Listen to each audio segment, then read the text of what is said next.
Good morning, afternoon, evening, and night to all. Welcome. Thank you for tuning in to the sixth ever ATSCast. This is your neighborhood dude, Aaron, your host, as always. And with me is the rest of the ATS heartbeat. In alphabetical order, say what's up, Aaron. What's dude? What's Abid, Gucci gang, what's up? We back. You already know who it is. Jason. Hello, hello. Hey, Jason, what's up? Again, thank you to my boys for always being here, and for making this work. It's the sixth time. It's a pretty remarkable achievement, to be honest. That basically means we've been doing 6 or more weeks of this podcast and may continue. So, to our listeners, if you have been tuning into our podcast for the last few weeks, you would have known how this group of core five people, including Josh, formed through an affinity with Dota 2. This shared love for gaming has surely continued into today. And in fact, it's growing, especially with the pandemic, as it continues to confine us in our homes. Like I myself am the least gamer stereotype of the group, and I've been recently getting into League 2, which all started with the four of you convincing me to. And there will be a video on my first attempts with the boys soon enough, uploaded this week. But with this long-standing bond still permeating today among the four and five of us, what is it that gives games such a compelling social factor? Um, and this is a question to you boys. Aaron, would you like to start off? Yeah. Games have always been a part of my life since I was young. I think it started as something that was almost a distraction from things I was like dealing with and going through. And it's Mhm. I started to make a lot of friends through gaming and stuff. And I think that's when the social factor comes into the play, where gaming used to be something that I used to do privately by myself, for my own reasons. And when I started meeting people to play the game at the time, League of Legends, and Blackshot, if any of you guys remember. Shout Um, out to Blackshot. Shout out to Blackshot. Sudden attack, all that jazz, right? That's when games started shifting from a private relationship to something that was a social thing. And I think it's interesting because I'm not the kind of person that goes out very often. So gaming kind of gives me an outlet to connect and communicate with people that are, you know, not even physically close to me. And it gives me the chance to build relationships with people like that and maintain those said relationships through something that we both enjoy. So I think Mhm. for me, the main social function. So yeah. I see. But for Aaron, what is it about gaming as an outlet to communicate that stands it apart from the rest of the outlets that you have as well, Whew. right? Like, Um, yeah, I think one thing for me, I would say, is how easy it is as an outlet. Like, I have different outlets I use to maintain social relationships with my friends, and they're all hobbies of mine as well. So I actually play basketball if with a couple of friends, and I Mhm. use that to maintain friendships with people that also enjoy basketball. So it's like, hey, let's play at this time, and then when we play, we go eat after and stuff like that. So it has a similar function to gaming in that sense. Mhm. But what I will say is gaming is very unique because it transcends physical space, right? I So see. I could be connecting and maintaining relationships with people, with you guys. You guys are around the world, right? Mhm. On the other side of the world in the US, North America, and through gaming and through online interactions, from games that we play together and stuff like that, I'm able to maintain that relationship quite effectively and efficiently, and it's just easy, right? And Yeah. it's also something I enjoy myself. So yeah. Well, that's good, and it's good you pointed out basketball because that's something we'll touch on later.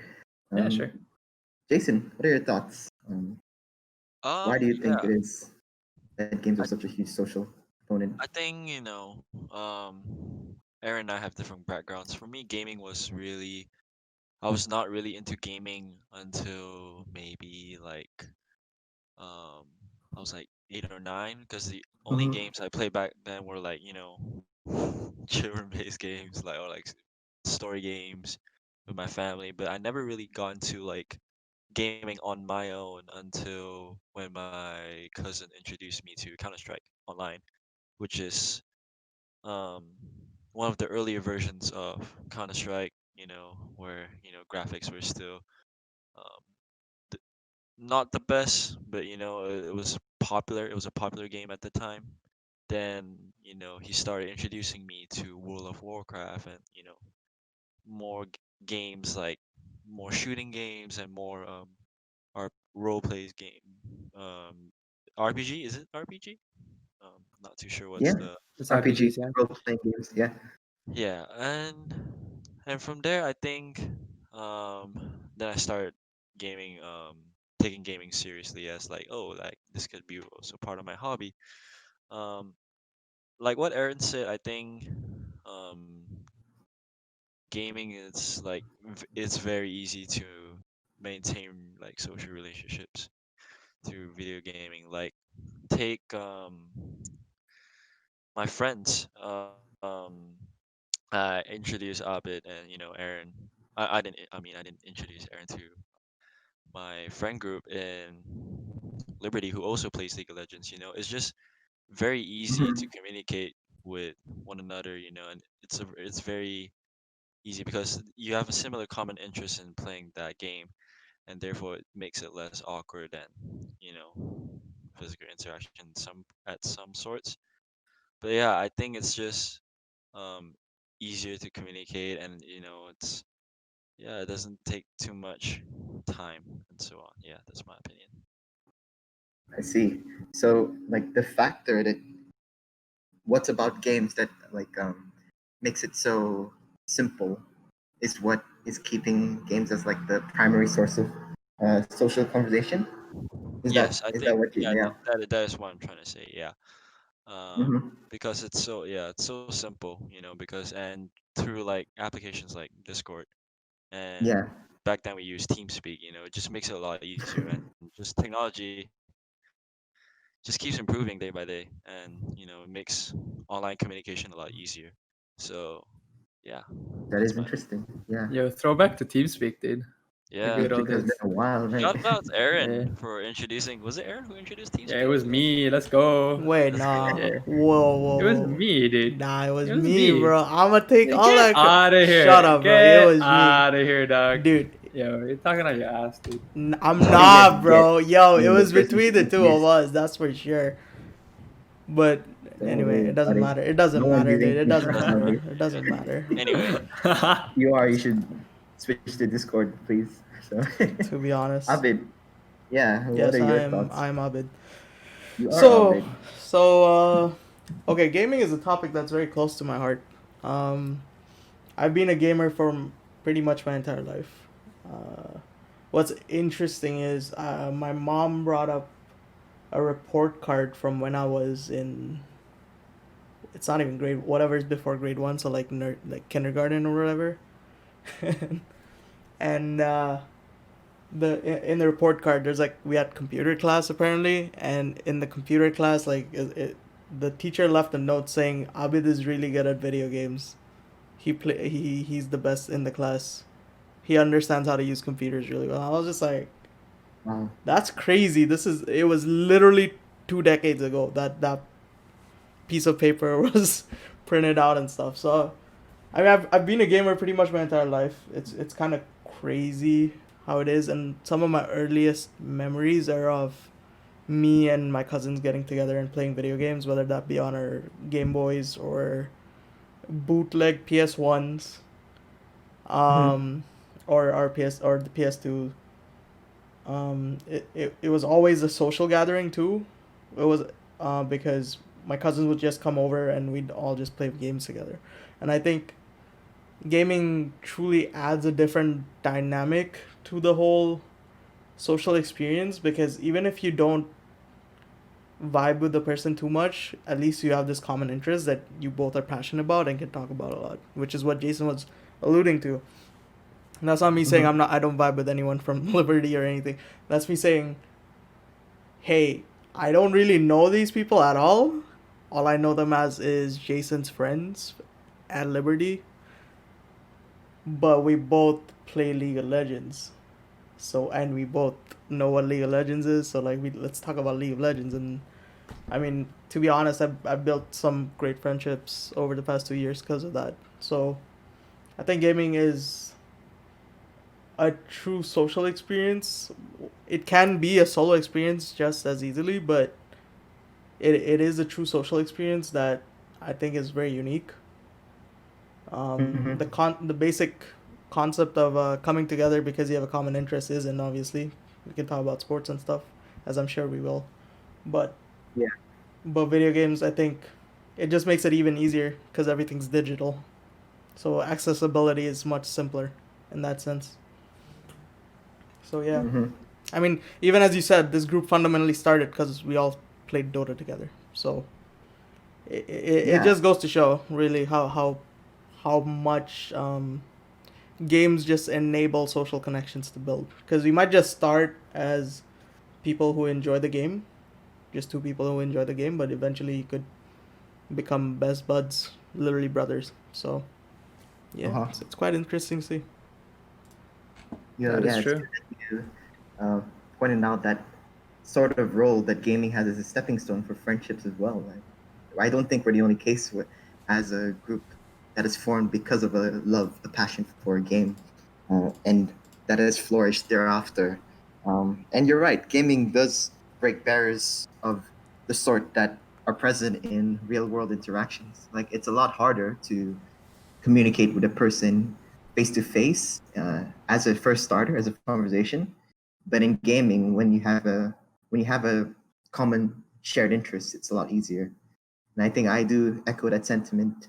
Um, but yeah, we clearly all agree that the simplicity and the ubiquity that gaming brings is substantial. Yet, let us be honest with ourselves, right? Like, not every game that we play is a merry-go-round.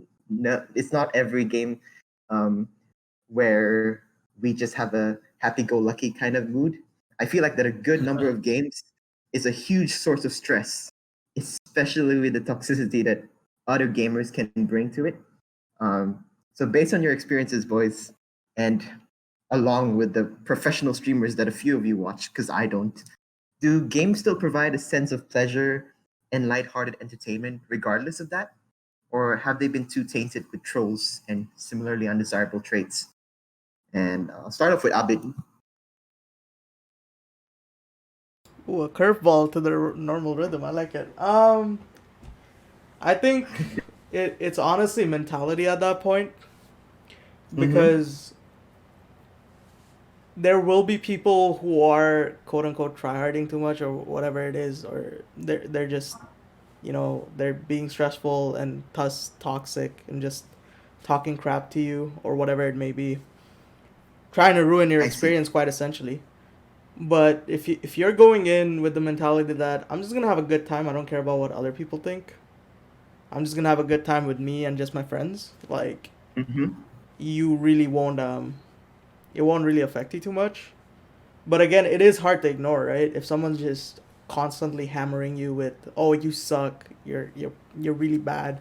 Stop doing that." Like you stuff like that. Like obviously it can get to you, and I think it is hard to completely ignore. But I think a big part of it is mentality, and it's truly unfortunate that of how toxic gaming culture has become Yeah. because everyone is just like, "Oh, you're bad. Just stop playing. Like kill yourself." Stuff like that. It's like I feel like we've gotten a little better on the language, but it's still pretty bad. Um, Mm-hmm. and I think that's just deeply rooted within the gaming community because there's there's two groups of gamers, really. It's the casual gamer versus the gamer who plays games a little more seriously. Casual gamers are like people just who hop on, try to have a good time, just do it for an hour, go get their mind off of things, and then go back to their regular day. Which is I like see. a perfect example would be me with Minecraft, or even us with Minecraft, right? We just hop on, Mm-hmm. go around, build some stuff, explore a bit for an hour here and there, and then we hop off just feeling good that we had a social, like obviously the social interaction is really good, but also we just did some stuff for fun. Mm-hmm. And I can also relate to the other side of the gamer where I want to play a little more seriously, which is, like in League, there's a rank mode, or like Call of Duty, there's rank mode sometimes. And I want to Yeah. achieve a particular rank. And if someone's holding me back, there is a tendency where even I myself am at fault for this. People will become toxic because they feel like they're being held back because they want to get better. But then there's obviously people who just are generally just toxic and they just hate for no reason. That's But true, and yeah, yeah, it's it's what tough. I want to Yeah. work. It's what I want to hit the point towards, because even though mentality can be a huge component, the fact that games are a potent form of communication for positive things such as building friendships also mean that they're a potent means to troll, to feel negative about things. And I think a question that reflects your opinion of it is, have you ever had an experience where you tuned into a game for the sense of relaxation, but you come out of it feeling even more stressed out? Not purely for the sake of, playing a game for the serious factor, but just because you wanted to tune down, but instead you get the adverse effect. Um, that's tough because normally no. For me, it hasn't happened that much because I of my see. mentality going into the game I'm playing. So if I go in Mm-hmm. a game thinking, "Oh, I want to do better," and I actually want to try, instead Yeah. of just, "Oh, I'm just gonna relax and tone down and like chill out a bit," I have a completely different mindset to when I'm chilling out. When I'm chilling Yeah. out, like nothing can really phase me, and I'm not saying I'm invulnerable or anything or indestructible. Mm-hmm. I'm just saying that's just the mindset I have. It's like I don't care what anyone says. I'm just gonna do what I want to do and just enjoy myself.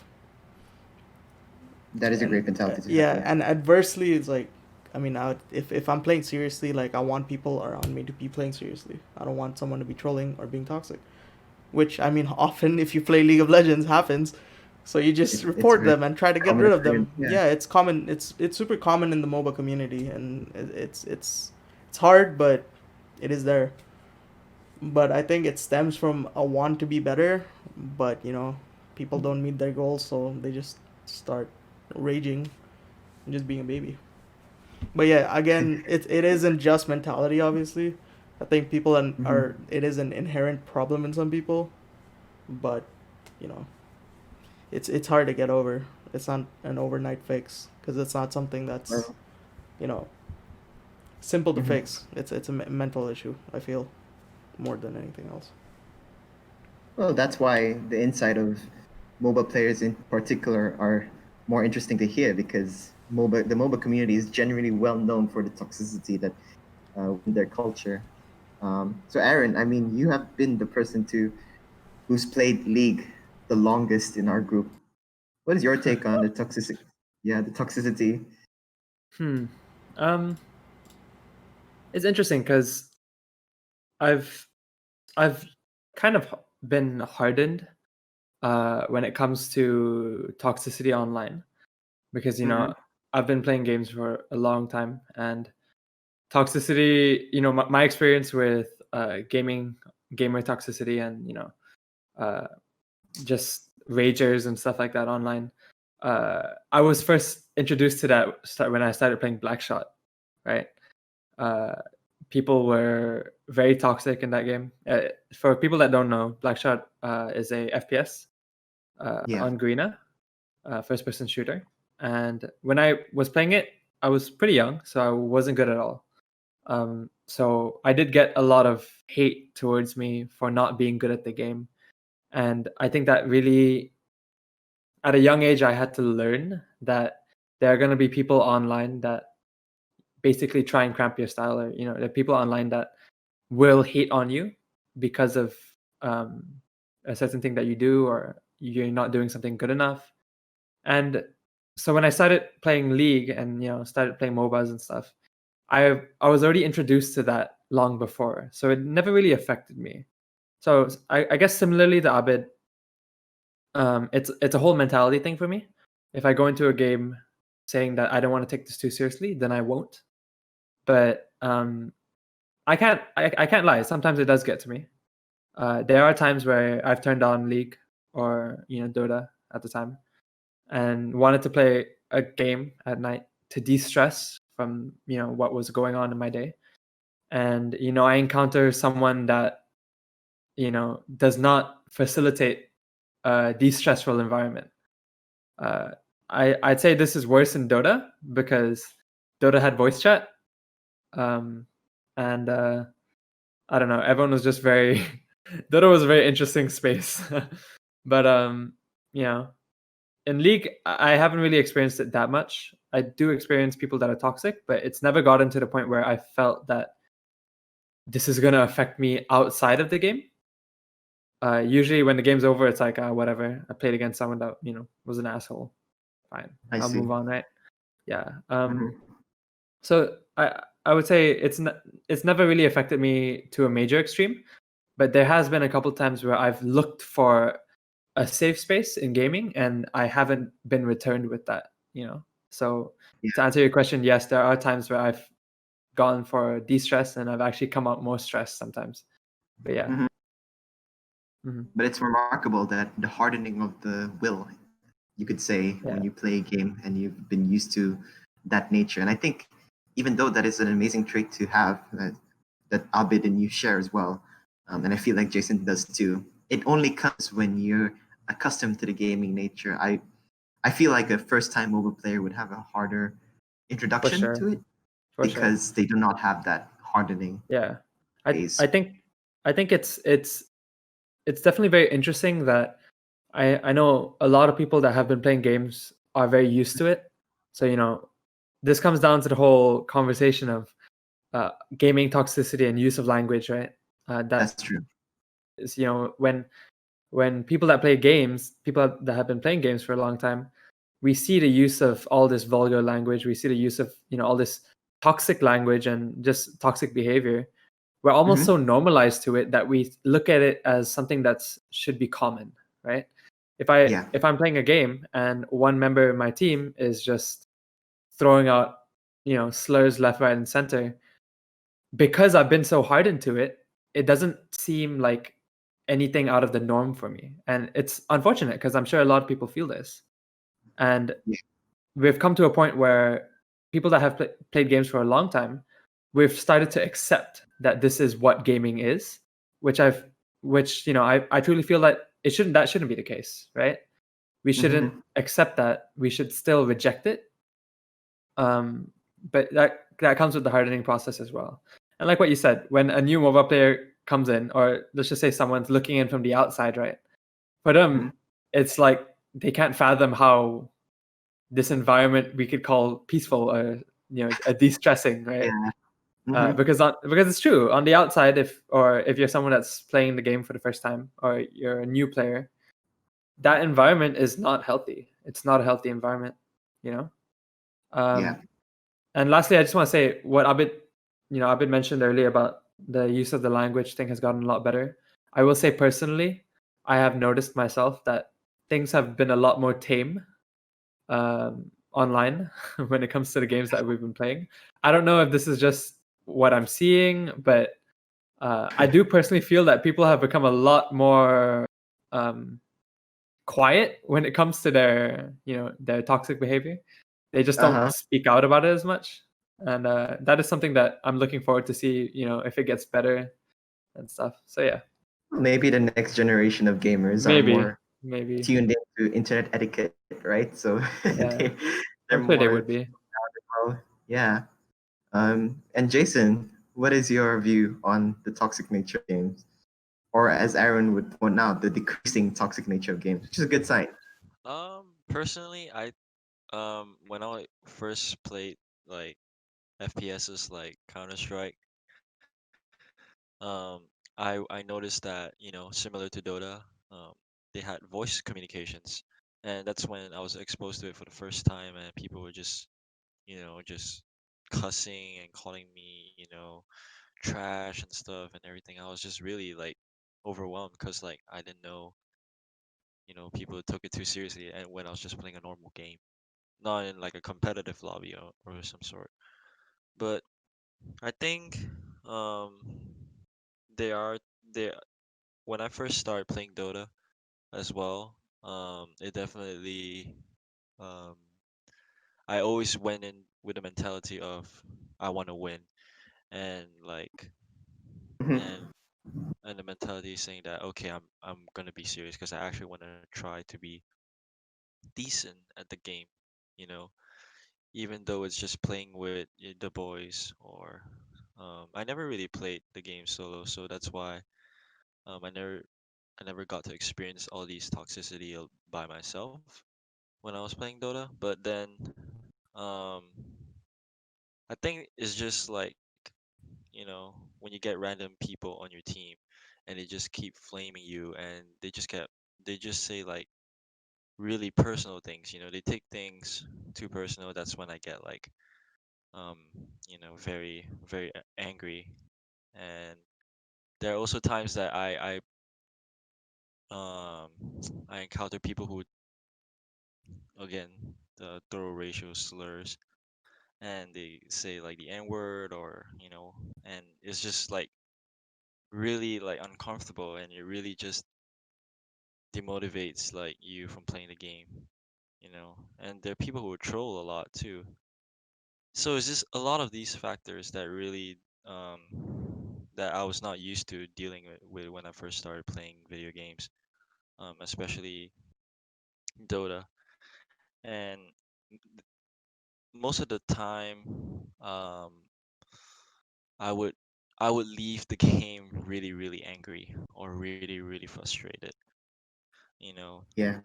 I will approach the game thinking that okay, I'm just playing games with my friends, but I end up leaving the game feeling more stressed out because I play really bad, or people were teasing me too much, and I took it way too personal, and I um just left really really salty. I'm sure the boys can testify. Yeah. But Yes, true. yeah, but I would say yeah, again, concurring agreement with Abid and Aaron. It's all again about the mentality that you go into right now. Um, I'm just if I want to like right now, I don't really take games too seriously unless I'm playing a competitive game. Hmm. Um, a competitive or ranked match, that I'm like, okay, I'll definitely have to um get into the mindset of just focusing on the game, you know. And I think I deal with the situation a lot better now, or at least with toxicity, unless it's within the team, and sometimes we play with random people and they want to talk, Uh-huh. talk some shit. So I just like mute like the enemy team and all, and just focus on my game and just winning.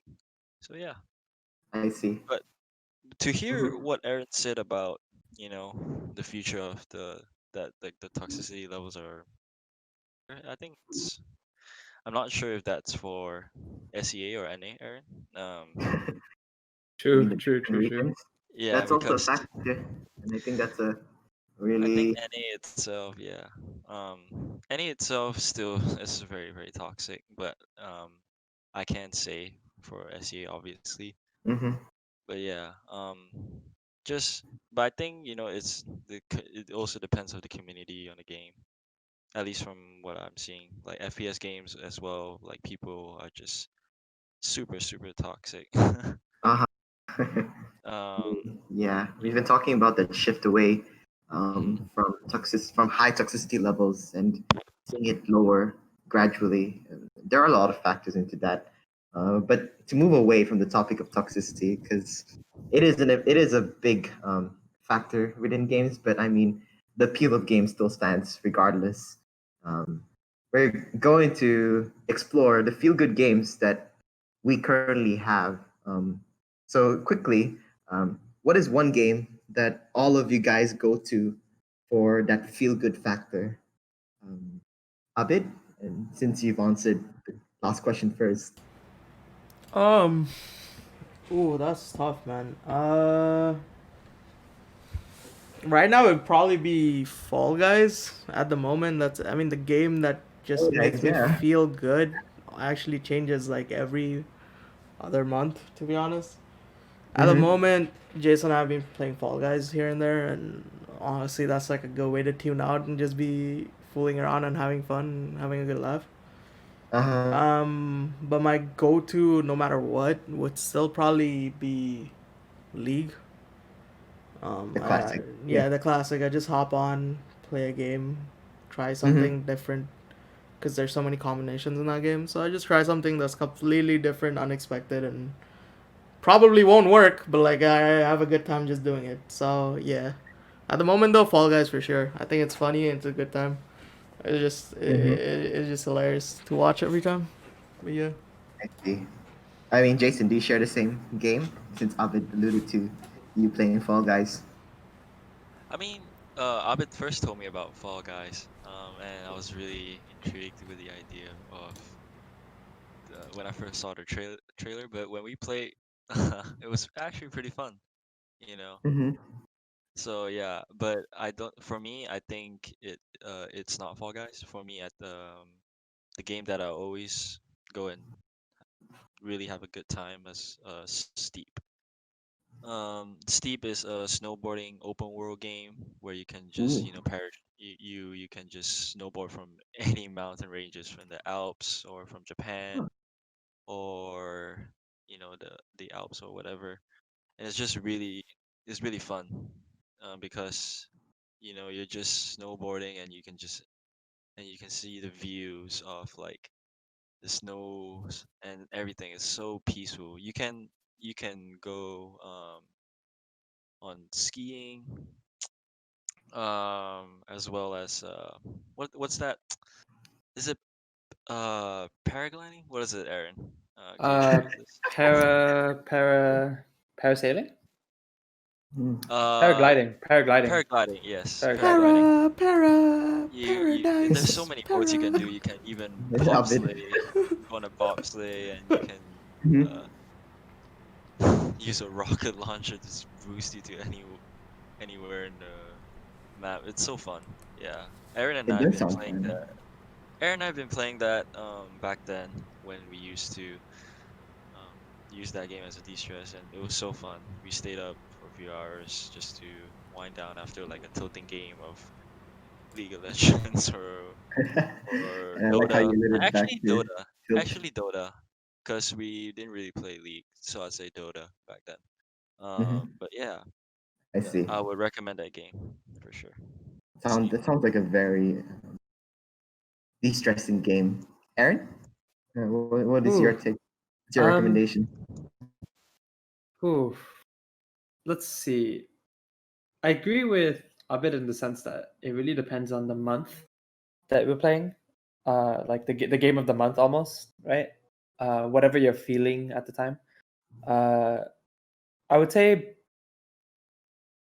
a couple. When I used to play Dota, Steep was definitely the game I would go to relax. But I haven't played Steep properly in a while. So Mm-hmm. the game right now for me would have to be Rocket League. um, I feel like that's a game Ro- everyone. Yeah. Really? Rocket League. Like I play Rocket League every day. bro, Aaron's Not been competitive. playing so much Rocket League. It's Yeah, wild. I play so much Rocket League, but like I play Rocket League when I just because the games are so short. It's like a 10 like 5 minutes, 5 to 10 minutes each round, right?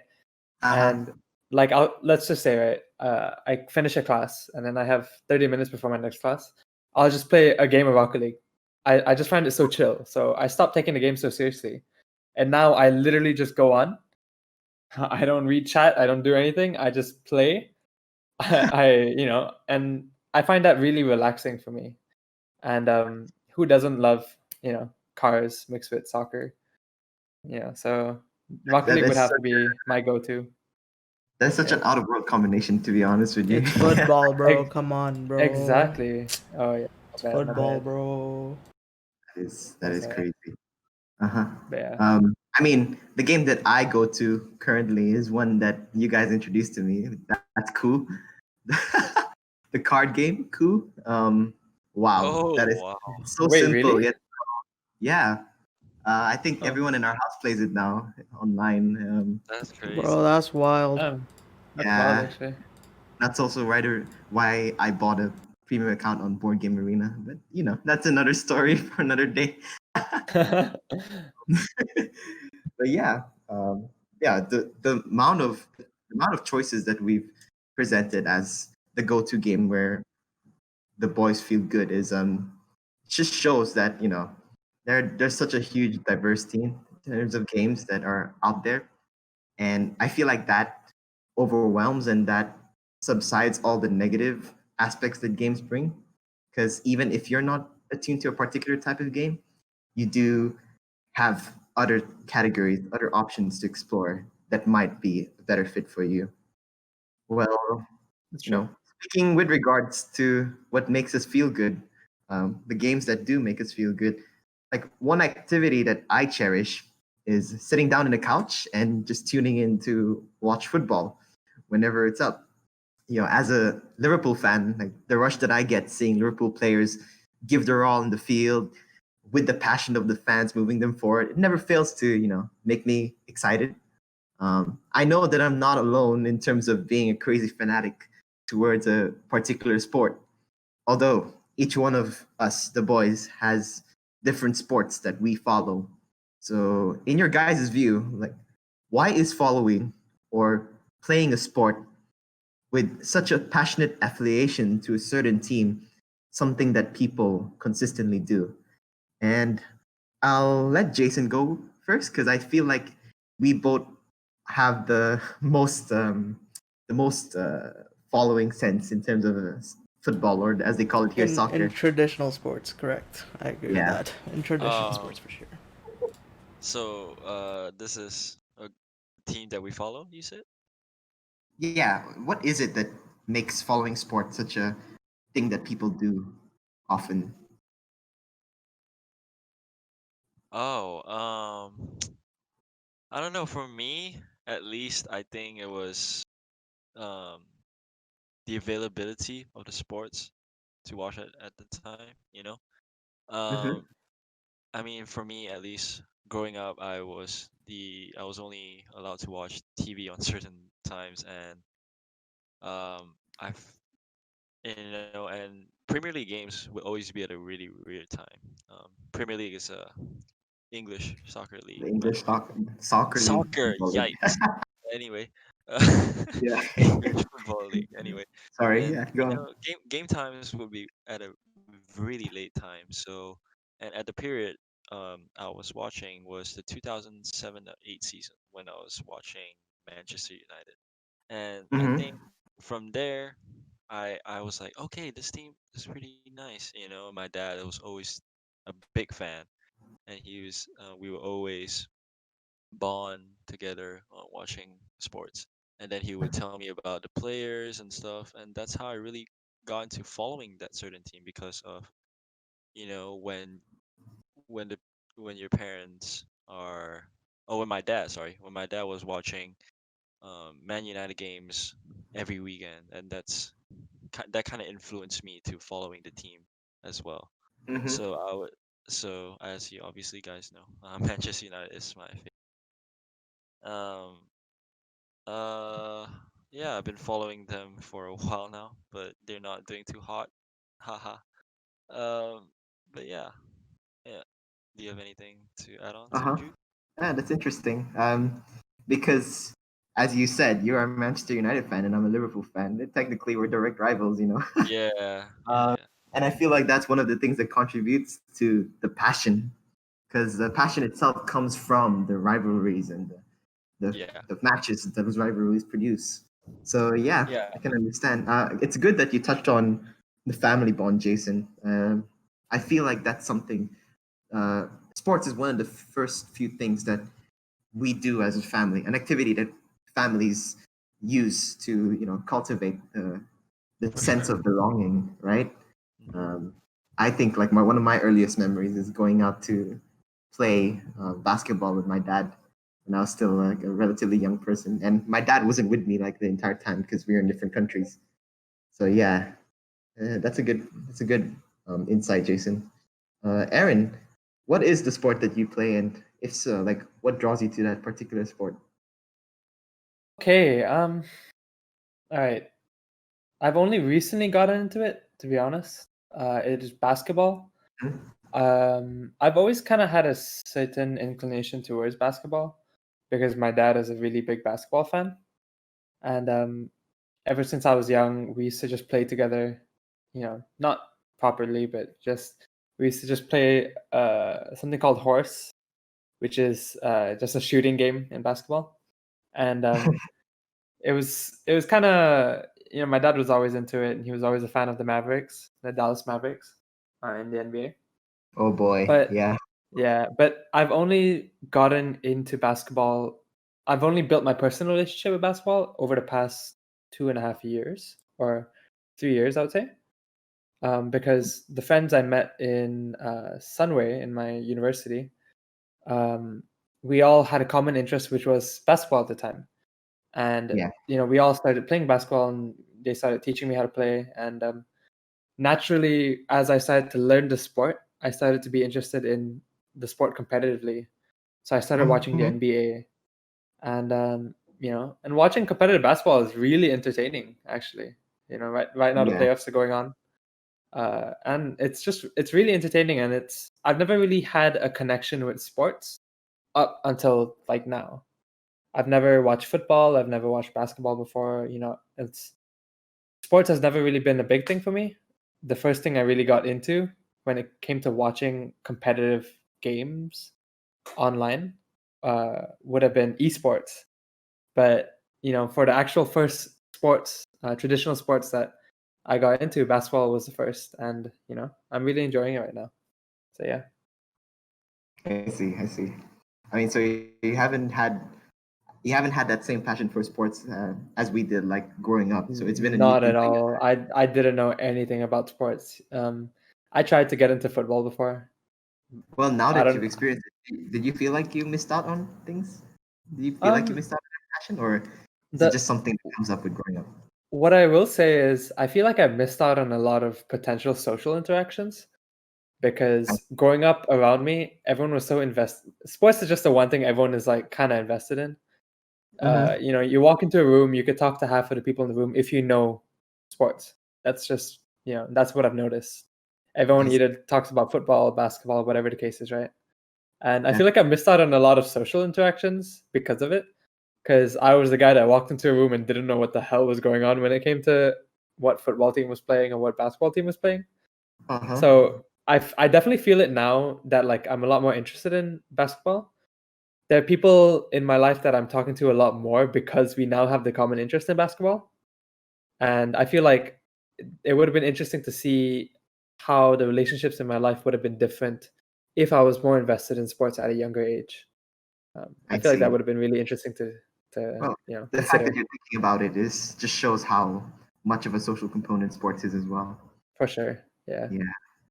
Well, Abid, we all know you were into football at least, and I feel like that has been diminishing um, for a while now. So, what's your take on sports in general and the passion people have for it?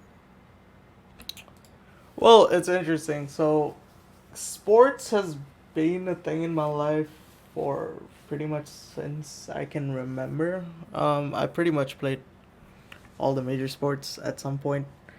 As you guys probably know, I pretty much get invested in something, go all out, get bored with it, and then move on. And that's pretty much how I've been when it comes to sports. So, I mean, as a kid, I played a lot of football, soccer, whatever. Fucking, I played a lot of cricket, which was shout outs Bangladesh. Played a lot of tennis. I played a bit of basketball. Basketball came later though, but football was probably the primary sport.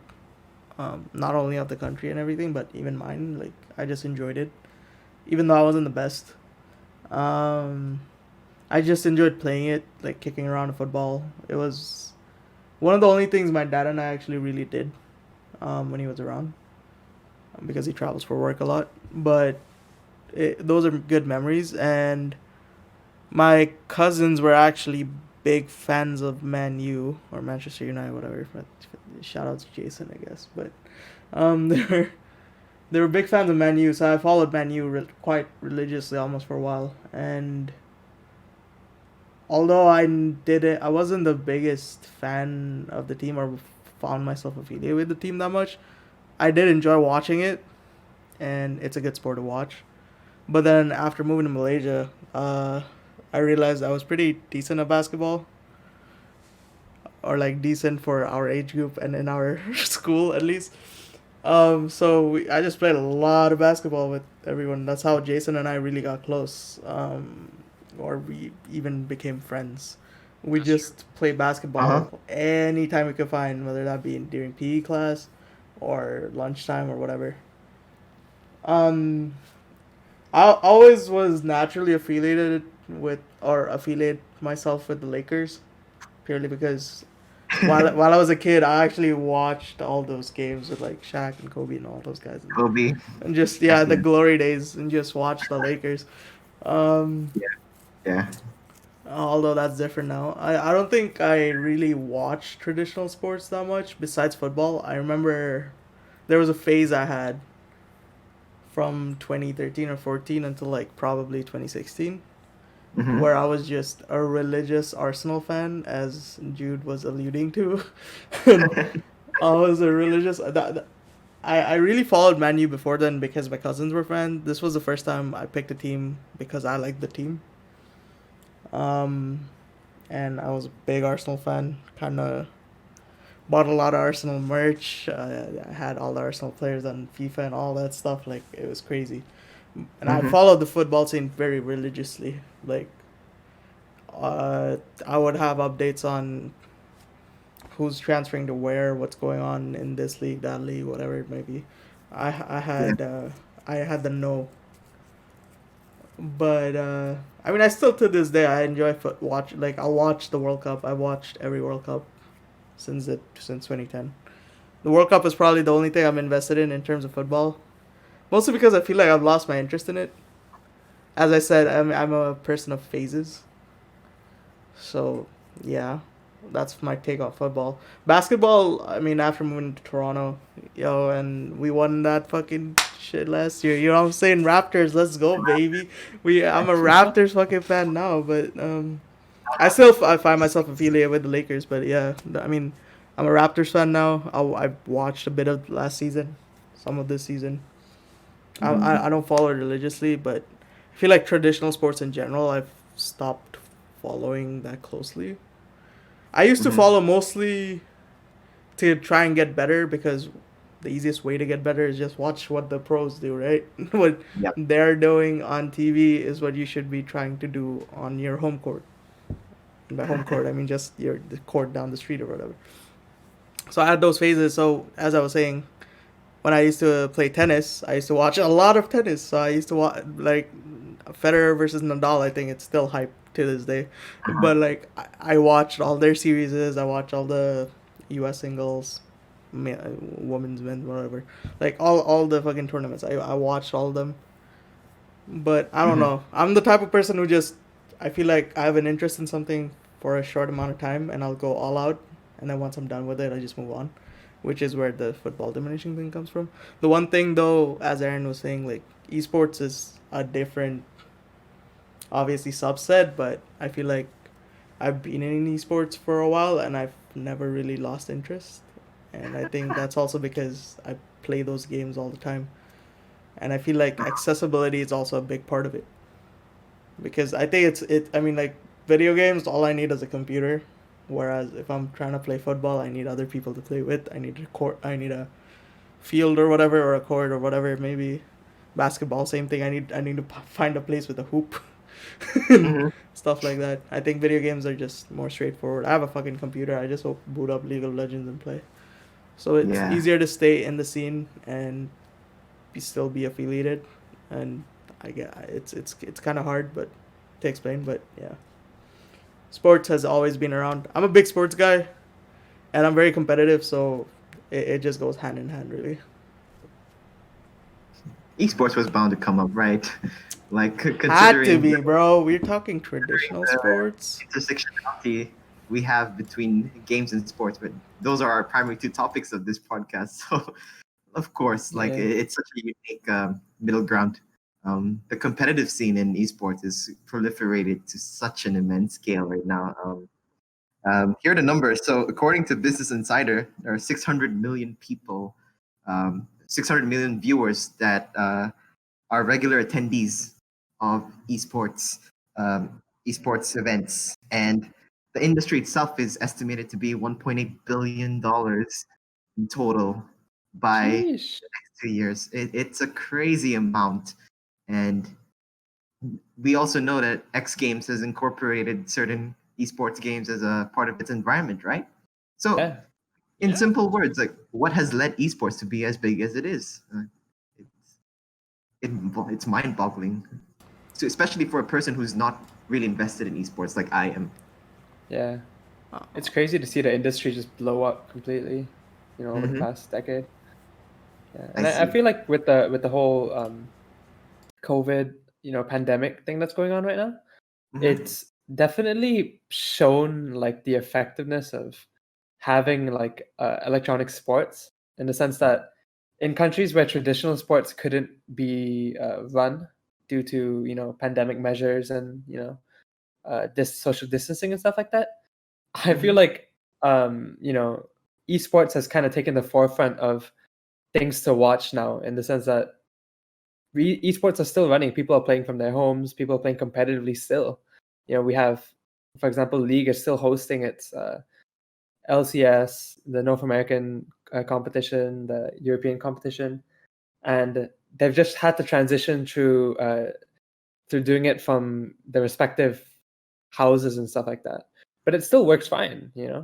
Maybe it doesn't work as effectively as it used to, but the fact that they're able to transition just like that, whereas normal traditional sports were having a tough time, and okay, how do we function with all this pandemic, all these social distancing measures? Esports Mm-hmm. has really shown the flexibility it has, with this recent pandemic, and I think that's part of the reason why it's such a growing industry. I see. Yeah. Um. To Abid? yeah, to take up. Okay, um, I'll try to keep it brief. But as I was saying, sorry. Yeah. Yeah, I'm a big esports person. I've been around for a while. Like by around I mean like following it for a long time. Uh-huh. Um, I do think what Aaron was saying is very true. I mean, it's factual. It's just a factual thing. Um, and that goes back to again what I was saying about accessibility. I just need a computer at home versus me having to go outside finding a pitch or whatever it may be. Um, Mm-hmm. but to what you were saying about all these numbers and stuff, like why is it so big? Almost, I think it's big almost because of the same reason traditional sports are big. It's people enjoy the game and they just come together because they have an interest in the game. It's just online now. It's digital. Uh, Simple as that. Um, Video games are still new. Technology is still newer. These traditional sports have been around for I don't even know, like years and years, right? Hundreds of years even maybe. Um, Whereas video games really have only been around for the past 5 decades, 5 6 decades. So it's still in its infancy, but to see the exponential growth, like I was one of maybe 5 to 10,000 people watching Call of Duty streams, competitive Call of Duty streams back in like 2012, 2013. Now it's like okay, Call of Duty maybe not as big, but like League of Legends has like hundreds of thousands of concurrent viewers every time there's a match with a storyline behind it, which is like mind-boggling again. But also, I'm not surprised purely because these games have big player bases. It's only a matter of time before some of them go, oh, there's something more, like there's a serious side to this. It's not just a casual thing, and they transition over to, oh, there's stuff you can watch. There's stuff you can learn from these pros and stuff.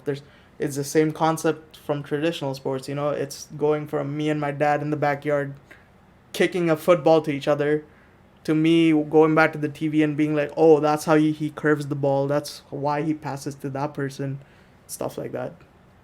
I think the interest is it builds very naturally, and I feel like video games in particular, like what League does a really good job at, Riot Games does a good job at, is showing their casual fan base, hey, we do have a pro scene, come check us out. If you don't want to, that's fine. But I'm not surprised it's big. I think it's only gonna get bigger, and it's already pretty big now. Like people are investing millions and millions. All these traditional sport owners are coming over to buy out esports teams and stuff. Easiest example, 100 Thieves owned by Drake, and Scooter Braun. They're the people in traditional entertainment industries are in it. If you want to talk sports Yeah. specifically, the Houston Rockets had a league team, although it was short lived. They wholeheartedly owned the league team.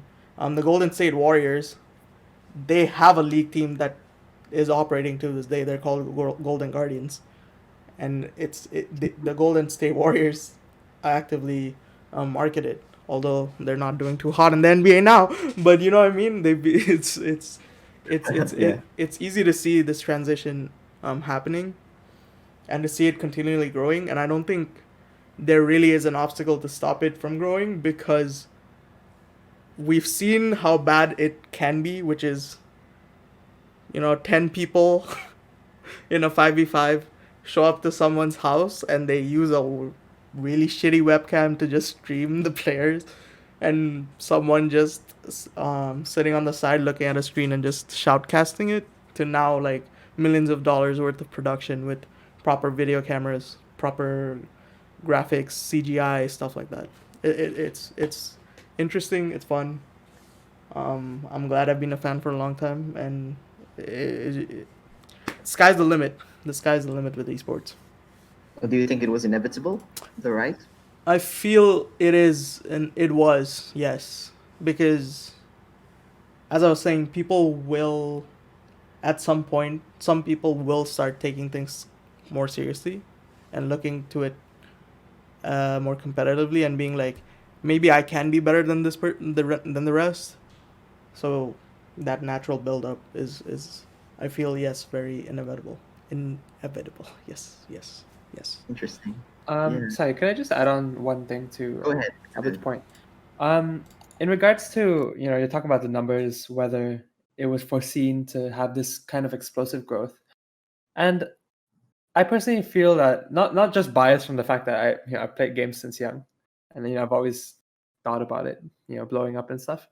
But I think just from the sheer numbers, it is, a lot of people would have, you could see that it would have such explosive growth, in the sense that if you look at football, right?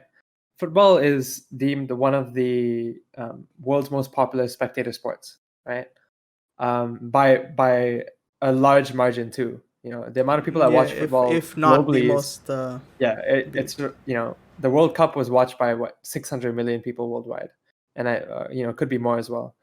And that, even though football has such a large number of people spectating it, the actual amount of people playing football around the world is approximately around 250 million, right? And then for basketball, it would be around similar number, right? When you actually look at the amount of people that play video games worldwide, there is an estimate, and it's estimated at 2.6 billion in 2020. So you have a player base, and rightfully so, they're from different games and different genres and stuff like that.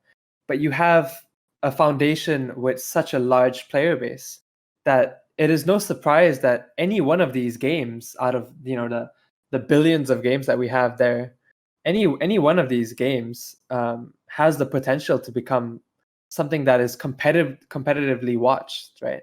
So when you look at the numbers and you look at the the stats and stuff like that, I feel like it's not really surprising that esports is as big as it is, especially with the growth of technology and the continuing growth of the amount of people that play games. But I think what was so surprising to me, at least, was how fast it blew up. Not the fact that it blew up at all. I had no doubt it was going to blow up, but it kind of just blew up in the span of 5 to 10 years, which to me was crazy. But yeah, that is just what I want to say. Mm-hmm. Yeah, that is true. Especially with such not even viewership, but the amount of players. Like I do feel it's bound to happen. Um, that is a remarkable point. Jason.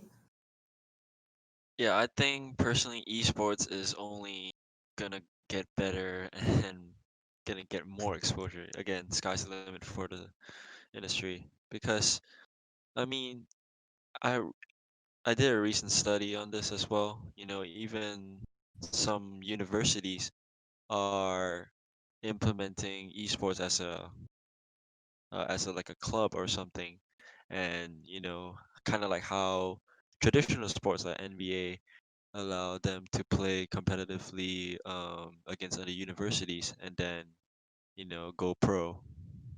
I think universities, at least in the eastern end, are doing so, like Liberty.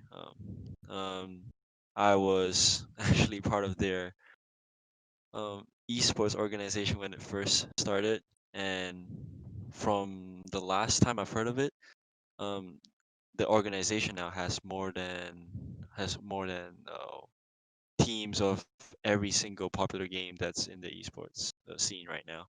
So it definitely has grown over time, and I have played against other universities, so it kind of feels like you know um, an actual industry now. Like people are actually taking you know playing video games serious, and it's attracting way more people because and viewership's also another thing. I think it was back then at the Dota 2 international finals or something. The TI was it TI 6 at the time when EG won or something. TI5 Um, or TI6? TI Either EG or. one TI 5 or TI 6. five. EG one TI Yeah. Yeah. five. Okay. The So TIs so are the the internationals for Dota the 2. For international. the So listeners. Yeah. that's like the culmination of like the season. That's quite essentially the World Cup for Dota. Yes, quite essential. Like yeah, the World Cup, and that viewership. It gained more viewers than the NBA Finals of that year, the World Series, as well as the World Series. As I remember, I did research on that. So that tells me, like, the industry is definitely growing bigger, and viewership's again a lot easier, to view esports tournaments because at least for traditional sports, you still need to pay cable or it's just a lot harder compared to esports where you can just go on where YouTube can do live streams or as well as Twitch. So yeah, I think the sky's the limit for the industry, man. And prize pools are also insane. Like as far as I remember, the last TI had like 25 million in prize Mm-hmm. in cash. Is that right? I'm not too sure. Yes. Yeah. Yeah, Wait, Yeah, and just wasn't it more or something? not and just you might about 25. think like how did they get so much money? Is because the people who play the game, they also funded by purchasing a battle pass, and these like prize pools are way more than certain sports. Like I think that to me still is very crazy, you know, and it only shows that, you know, yeah, this I don't it's just gonna go bigger from here. Most TV channels are now showing esports games as well, and with more games that are gonna come out in the near future, that's gonna attract the scene. I think it's just crazy. Yeah, Yeah, and that it's ties into definitely a Aaron. great potential for sure. Uh-huh. That ties into Aaron's point of as players increase, the not only the quality but the value of that industry increases exponentially as well. Well, one vital feature in the games that we've been talking about is the rapid updates that they put to keep these players within the game. Um, But this also means that the competition of that game you participate a decade ago, for example, could be fundamentally different from the game you play today. Like, don't you think that could hold it back as a sport? Since, for example, football, basketball, and the rest of the traditional sports have had the same consistent set of rules since way back. So, do you think esports could build such a consistent foundation to latch onto, or if not, is such a update-heavy model sustainable? I'll I leave. yeah, I'll go. I'll go first. I think the update heavy model isn't as big as most people make it out to be. Um, Mm-hmm. I agree. These, where football is like, you score more, you win. Right? At the fundamental Yeah. base of the game, whoever has more goals at the end of the game wins the game. Um, Although esports and these games are very different from game to game, Mm-hmm. I think what enables these games to consistently stay in the spotlight and in public eye is that they keep updating their stuff to make it fresh and newer, and see how their pros adapt to these said new changes. So let's take League for an example. We have a patch about every other week, if I'm not mistaken, guys. But it is Yeah. about every other week. So these pros have to adapt to something new about the game every other week or every 2 weeks, whatever it may be. Do I think that is a big detriment to how they play? Yes, that means some people will become weaker in how they play and some people will be more benefited, obviously. But it also brings about change, and the adaptability is a big core component of what makes gaming, I believe, in my opinion. Because I feel, as Aaron said, there's billions of games being made every day. There's going to be something new, something better, something that's completely different. But to stay relevant, you need to make it newer, make it more controversial, even make it something that you can easily push. So I think the update model can only apply to gaming. I don't think you can apply to traditional sports, and I don't think everything from traditional sports should apply to gaming too, or esports, because I mean, I can't imagine a world in which we play football and there's a variable like whoever scores 3 goals first wins the game. That's That, true. I can't imagine a world in that because for years we haven't done that. Whereas gaming is something new, it's still in its infancy, and I feel like even with the patch by patch updating, it adds a sense of adaptability, and it proves that whether you're good or not, if you can adapt or not. I see. So to So treat it as separate entities in a sense, right? yes, Team sport. exactly. That's what I'm saying. It's its own thing. I feel like it's very unique to gaming, and if you're talking about whether it can last, I mean, League has been a game since 2009. They started esports in 2010 with season 1. They're still around. They're probably the biggest esport in the world. They are the biggest esport in the world. Um, and Dota's still bigger, I think. nope, Yeah. nope. Viewership wise, League is bigger. Oh, really? Did they Yes. surpass? Yes, they've surpassed Dota a while back. League is probably the most consistently watched esport and the biggest. It's the most prized at the moment too because of how big they are and how well recognized they are. Not I mean easy like Faker. Faker is known as the greatest in the game. He's a player.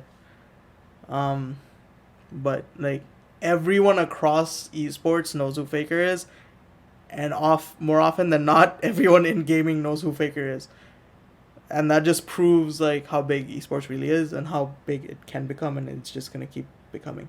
Again, going back to what the core question was, which is the changing aspect of it. I think that's very much built into the gaming scene and to the game at heart. So I don't think it'll be a detriment. It's just something different, and it's what keeps people interested and keeping on going. Because I feel like if the meta was the same for a game, people would be bored very fast because it would be the same people just doing the same thing and just they just snowball into winning everything, and no one wants that. Yeah, Abid. The update heavy nature of esports is something that is completely novel, completely new, but I feel like that is what makes it unique, and that is true. We do have to treat them as separate entities. Um, so yeah, do any of the other two want to say anything regarding to esports? I think I'm good. I feel like Yeah, we've yeah. I think I'm good yeah. too. Mhm. I think it would be good if, you know, maybe in the future we dissected a lot more thoroughly. But yeah, it's fine. That's true. Yeah. That's true. I mean, esports is such a huge topic, regardless. So is sports in general, but I feel like, yeah, talking about it generally also gives us the variety of options to go regarding conversation, right? Yeah, for So sure. yeah. For sure. Speaking of varied conversation, we come to our um, weekly question of the week. And so, the question of the week for today is, if you were able to meet any one living person at this current time, who would you meet? And I'll give mine take first. I feel like I would want to meet the Dalai Lama. It sounds kind of spiritual, yeah, I know, but like, it's also because I've read about his struggles regarding Tibet and regarding like the fact that, there has been, he's lived through hard times. He has to live in exile for decades now, and he's also a spiritual leader. So that dichotomy between being the leader of your country and being the leader of the religion itself is something interesting, something I would like to talk about. So yeah, that would be my answer. So Albert, Interesting. what do you have as an answer? Ooh, this is an interesting question. It's hard. Um, it's actually so hard because as you asked that, I had like four different people pop up in my head. Whoa. So that's tough, man. I was, Quickly go through two okay, of them I'll for do. me. I'll list all four, and then I'll pick the one I'd actually meet. So the people who Yeah. came into mind were Drake, obviously. Of course. Thanks So God. yeah, Drake, Nate Shot, who is the owner of 100 Thieves, an esports organization, Hex, who's also another esports owner, and Casey Neistat. So I had all four of these people pop up. And Pokimane, but anyway. Say Anyway, less. the person I would Anyway. probably meet is Hex. Mm-hmm. Although they say don't meet your idols and heroes, I feel like I would love to meet Hex and not only just have a genuine conversation with him person to person, but also ask him questions about not only life but esports life and just esports in general because there's so much to learn from him. He's one of the pioneers. He was previously the owner of Optic Gaming, which was the most recognized brand. Um, he's owner of In what game? Energy. Optic was most poppin' for Call of Duty, but Mm-hmm. they were pretty big. They're like as big as FaZe Clan.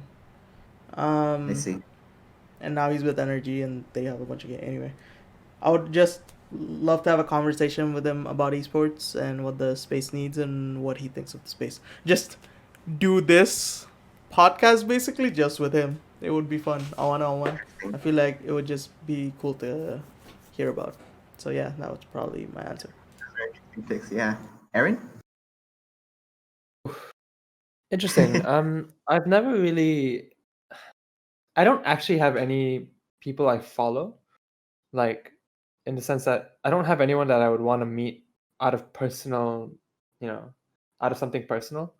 Mm-hmm. Okay. But if I were to think of anyone currently that I would be interested to have a conversation with, it would be Leonardo DiCaprio.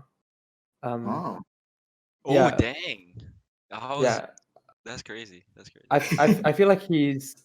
There's two reasons why I'd want to meet him and talk to him. One is Mm-hmm. because I feel like he's had a very interesting life and he's been very committed to his work, and I just want to know like how he stays motivated throughout all the different phases of his life. Secondly, one of the main reasons why I want to talk to him is because of his recent, not really recent, I guess, but he is a very active environmentalist, and I feel like if there's one thing that I'm lacking, it's my understanding of the world and the implications of things we do on the environment. And I feel like having a conversation with him would definitely educate me a lot on the topic, and it just make me feel like I'm doing the right thing, you know. Mhm. So I feel like that'd be a very interesting conversation to have, with someone that I feel like is very knowledgeable about the world and what we can do to stop what's going on. So yeah. Yeah, he is very insightful. Like, considering his career too, as an actor, you Yeah. need to know a lot. Yeah, Jason, who's your pick? For me, I had similar to Ovid, I had like a few pop up in my mind. What the first one also being Leonardo DiCaprio because he's again one of my favorite actors. Following him for Mm-hmm. a while, and like what Aaron mentioned, he's a huge environmentalist. It would be like really nice to see where his point of view is, and I want to talk to him about his acting background as well because he plays both. He has played both like a protagonist and an antagonist before, and his acting skills is really. He seems like a really chill guy to talk to. I So, see. you know, I and that's one of the people who I would love to talk to. I think secondly would be Jeremy Lin. Um, one because he, you know, I want to like hear his background regarding his basketball, like what is it like playing basketball in two different regions and having working hard to get to the NBA and being undrafted and all. And I've seen his videos like daily in the live vlogs what he used to do back in the when he was still in the NBA for the Houston Rockets, and he seems like a really chill guy, and I would love talking to him.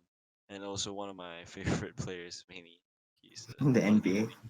only one of the Mm-hmm. only Asian players that really made it in the NBA and had fame for a little while, and also won a championship with the Raptors. So That's true. Yeah. that's crazy. I would love to talk to him Let's about it. let's go Raptors, baby. In the middle. Six We're gang Oh Toronto. my god. team with the conversation we've been having today.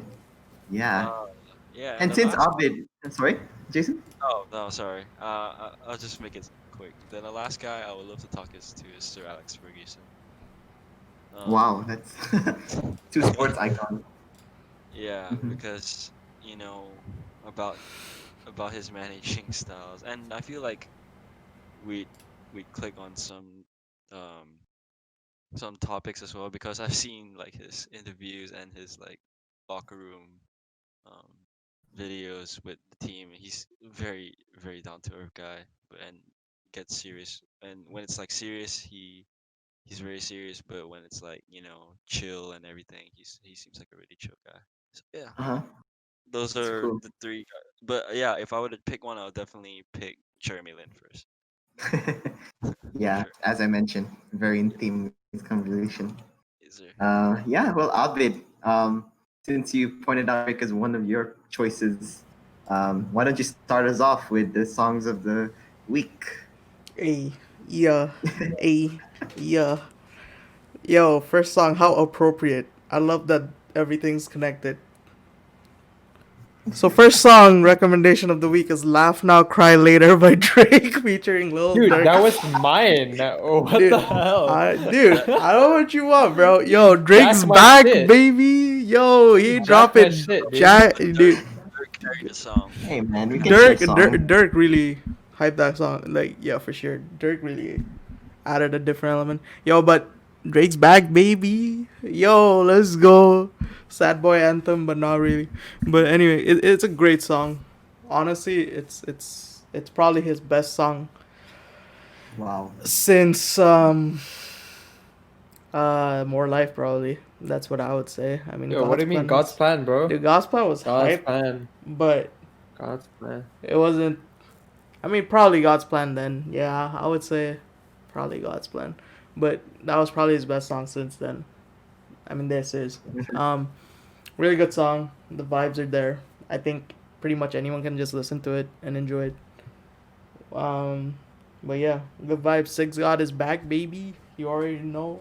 Toronto represent. Anyway, second song. Yeah. The second song is a super fun one. Not super fun actually. It's very pretty sad. But not really. It's called "My Ex's Best Friend" by Machine Gun Kelly, featuring Black Whoa, Bear. slow down there, cowboy.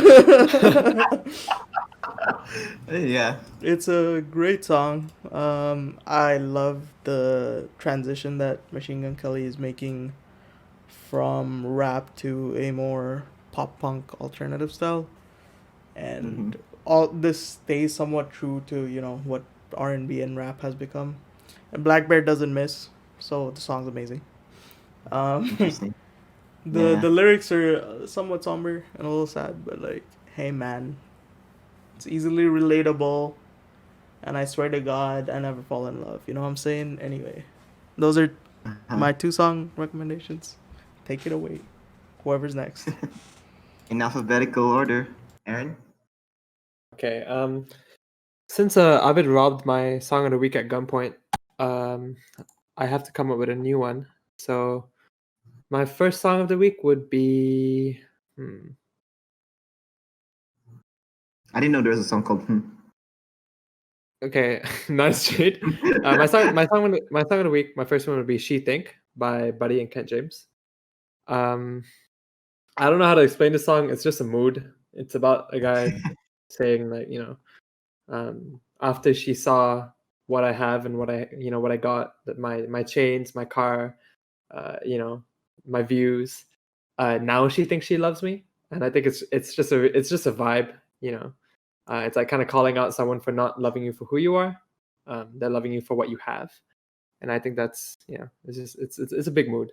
Hmm. Um, my second song of the week would have to be "Therapy" by Leroyce.